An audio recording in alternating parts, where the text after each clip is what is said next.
Malayalam big boss season 7 live updation നോക്കാം. കുറച്ചു മുമ്പ് അക്ബർ പൊട്ടിക്കരയുന്നതിൻ്റെ ഒരു പ്രൊമോ വന്നിരുന്നു. അതായത് അക്ബറിൻ്റെ 10 പാവകൾ മോഷ്ടിച്ചു എന്നൊക്കെ പറഞ്ഞ് ആ സമയം മുതൽ ആരായിരിക്കും എടുത്തത് എന്നറിയാൻ വേണ്ടി എല്ലാവരും കാത്തിരിക്കുകയാണ്. പലരും നെവീൻ്റെയും ഷാനവാസിൻ്റെയും ഒക്കെ പേര് പറഞ്ഞു.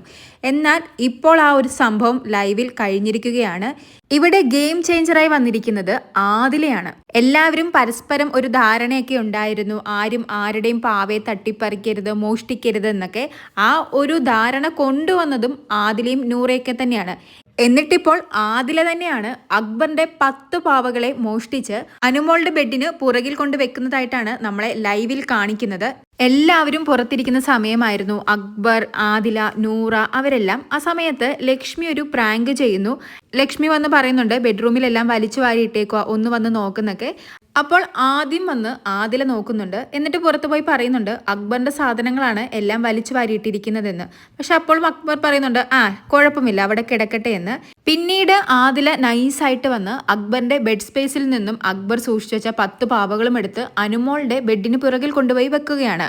എന്തായാലും ഇതൊരു സൂപ്പർ ഗെയിമാണ്. ഇവിടെ ഗെയിം കളിച്ചിരിക്കുന്നത് ആദിലയാണ്. സ്വന്തം പാവയെ സൂക്ഷിക്കേണ്ടത് സ്വന്തം കടമയാണ്. ഇതിപ്പോൾ എന്ത് ധാരണയിൽ വന്നെന്ന് പറഞ്ഞാലും മറ്റുള്ളവരെ വിശ്വസിക്കാൻ പറ്റില്ല. ഇതൊരു ഗെയിമാണ്. പിന്നിൽ നിൽക്കുന്നവർക്ക് മുന്നിലെത്താൻ വേണ്ടിയുള്ള ഒരു അവസരമാണ്.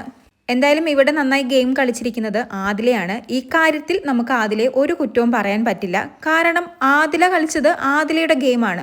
ടാസ്കിന് അവസാനം ബിഗ് ബോസ് ചോദിക്കുന്ന സമയത്ത് ആരുടെ കയ്യിലാണോ പാവകളുള്ളത്, എത്ര പാവകളാണോ ഉള്ളത്, അതിനനുസരിച്ചായിരിക്കും പോയിന്റ് നൽകുന്നത്. എന്തായാലും അക്ബറിന്റെ പാവയെ മോഷ്ടിച്ച ആളെ നമുക്ക് കിട്ടിയിരിക്കുകയാണ്. കൂടുതൽ ലൈവ് അപ്ഡേറ്റുകളുമായി വീണ്ടും വരാം.